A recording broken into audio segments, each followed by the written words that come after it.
signed an executive order yesterday meant to strengthen the U.S.'s cybersecurity defenses. But I mean, what about Joe Schmo with his little business, and he's worried about cybersecurity? So I did a little bit of digging. I found us somebody who can talk about this in general. Joining us on 710 KURV is a cybersecurity expert. His name is Nick Power, and he runs I love the name of your business. Can you tell us the name of your business? Yeah, it's uncommon, Zach. UNCOMN. You take out that little letter toward the end. I love that. I love that. So tell us, for people that own small businesses, on a scale of this is really tough to give like a one size fits all answer. I completely understand. I was training to be for my A+ certification a long time ago. You know what I mean? And I was in banking for a long time, and their computer systems, they've got a team of guys. You know what I mean? A bank can afford a team of guys to run their cybersecurity. But for Joe Schmo, who's running, say, like a tire shop, or for somebody who's got a restaurant with a point of sale, like an Android tablet computer, I mean, what are some of the objectives, I guess, for cybersecurity that a business would need to have in order to assess how much they need to spend in that general direction? Yeah, it's a great question, Zach.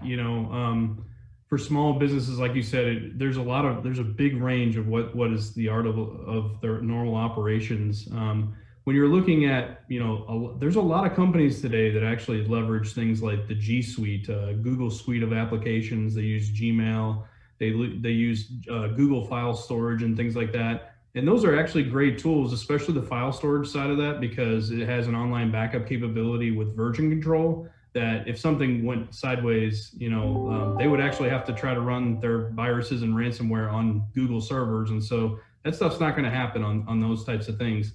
But for those businesses that, have their own servers, have their own computers, it's imperative that they, install virus scans, software, malware software, maintain their Windows updates, and back up their files and make sure that they test those backups on a regular basis.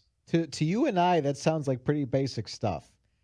You know what I mean? But some businesses might feel like they might need to hire a guy that can just handle that because I'm too busy running the business.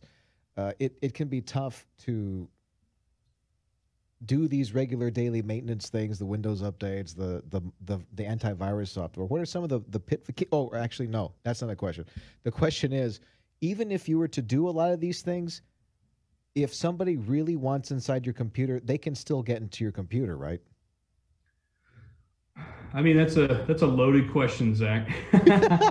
I'm sorry, I apologize. But No, I mean, there's definitely things you can do that will prevent, at the end of the day, these hackers, they don't want to try hard to get into your computer, right? They're not going to sit outside the radio studio or outside my house in the street and go, man, I want to really get a hold of Zach's computer. I really want to get a hold of Nick's computer. What they typically do is they use tools, and DarkSide has a suite of them actually, where they kind of campaign. They send out emails to large email lists that people sell them, and they're just looking for somebody to click on an email, which would download that payload into their computer and then give them access to the files, right? That's really what they're doing. It's very passive.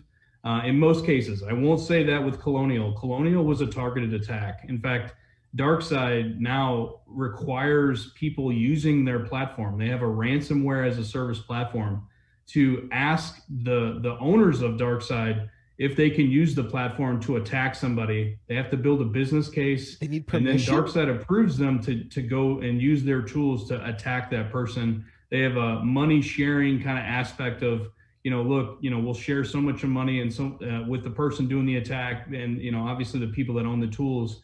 And so it's kind of a very sophisticated situation here. And Colonial became a target because they're worth $15 billion a year in revenue. So, I mean, they have some money to spend if they were hacked. That is incredible.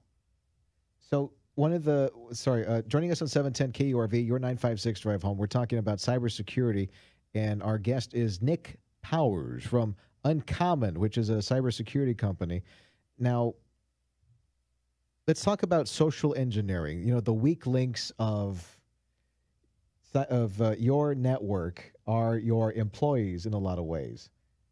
This is one of the weakest link of the IT chain are the people that have nothing to do with IT, which is interesting, to say the least. You talk about the emails. Hey, listen, I'm so and so from this department. I need you to look at this PDF file. And lo and behold, hey, this whole system's locked down, or I've got my way in now. What are some of the things that some people can do to make sure things like that, or to minimize the chances of that happening? You know, there's a lot of nice resources for free on the internet. So, talk about cybersecurity awareness training is an area that you can Google and find some information. But I highly recommend an annual cybersecurity awareness training. When you bring on new employees, especially when they're out of cycle from your normal training cycle, make sure they go through that, right? Make them aware, hey, look, we're seeing these bad emails, these are phishing emails, and so on and so forth. And everybody has a different circumstance. So it really does have to be kind of honed into the business that you're doing, to make sure that people understand, what power they have over the company. And then obviously it's very important, but like you mentioned earlier, it's kind of complicated, but don't give people admin rights. Don't give them the ability to install software on their computers if you can do that. And that also helps as well. In one case, a few weeks back, Zach, we actually had a company CEO click on a UPS email, and the email looked completely legit. I mean, I saw it. It was amazing. The hackers did a tremendous job replicating it.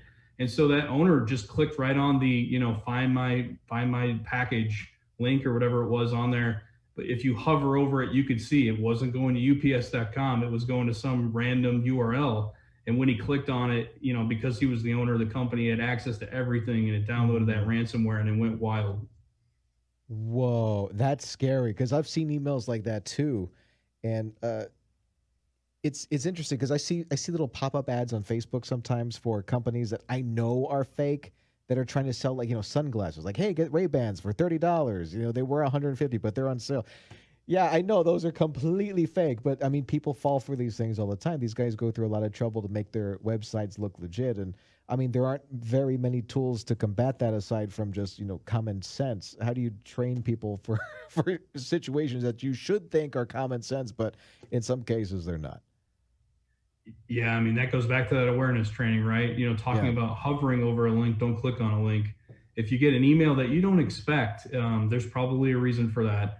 Another one of the big scams that some small businesses fall for is, a hacker will find out who the accounts payable person is or whatnot, and they'll send them an email from the owner, so to speak, and say, "Hey, I need you to send me 5 gift certificates for $500 a piece. I'm going to use them for a gift to a client or something like that, and I need you to email this stuff to me here." And it's not the owner, right? It's somebody else, and they'll even go as far as to fake out an email address where they register a domain that looks just like the company's email, or company's domain, and they'll change one letter in it.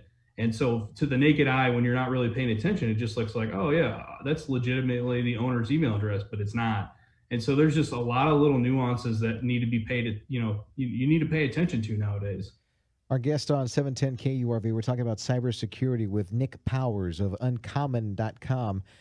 Have you seen, ransomware of dark side's sophistication before? Have you ever run into that on yourself in your travels?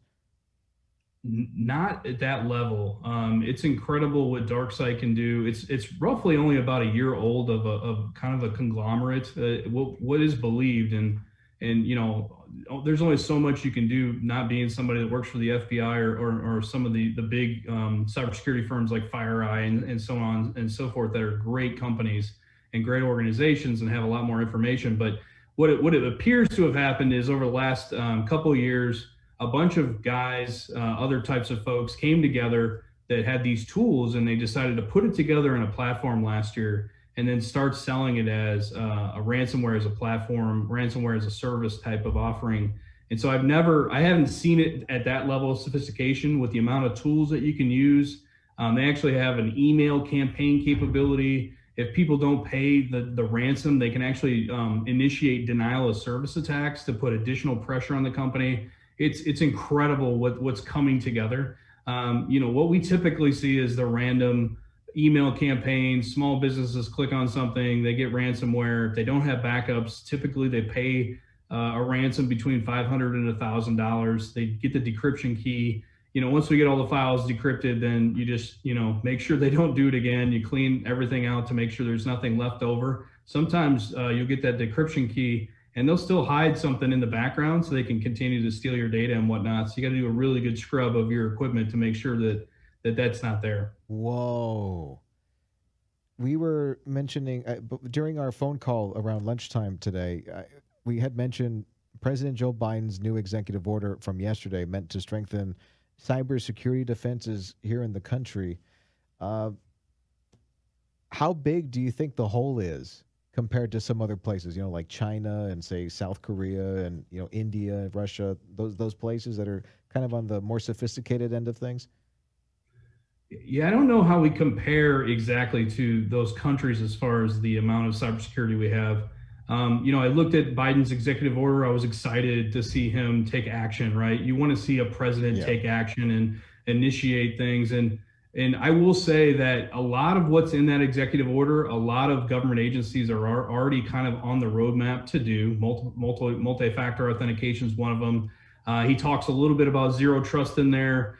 Zero trust is something in the industry today. We've got ideas of how to implement it, but I don't think anybody has the magic jelly beans to make that work the right way yet. I think we're all still trying to figure out what a great solution is. But it's great to see President Biden take action. I'm actually Zach, a few weeks ago, the president actually also signed some executive orders and some international type of agreements with European nation states that are, helpful to us, the Englands, the Spains, the Germanys, and so on, to have international sharing of cybersecurity information, international tracking of criminals and whatnot. And so those acts or executive orders were actually, I think, more important than what he signed last night, because that's really the biggest problem we're facing today. We can track down the criminals in our borders. It might take a year or two to find somebody, but we find them. Our FBI is incredibly great at that. Where it really is an area that we can't help in is if you have Russian hackers, Chinese hackers, getting over to them, getting their money frozen and things like that is incredibly hard to do. And so having these agreements in place, the president's trying to drive an agenda to, allow us to start freezing those funds and taking more actions against people that are outside of our borders. Yeah, I imagine that gets difficult when, it goes from, hey, just some guy in his basement to, hey, this dude is actually shutting down. It's a borderline act of war. You know what I mean? Disrupting the oil pipelines like that. But hey, some good things in the future. Hopefully, all this money that we're throwing in the direction of cybersecurity, we'll get some answers from it. Thanks a lot for your time, Nick. Appreciate it. Nick Powers from UNCOMN.com, cybersecurity pro, our guest on News Talk 710 KURV. This is your 956 Drive Home.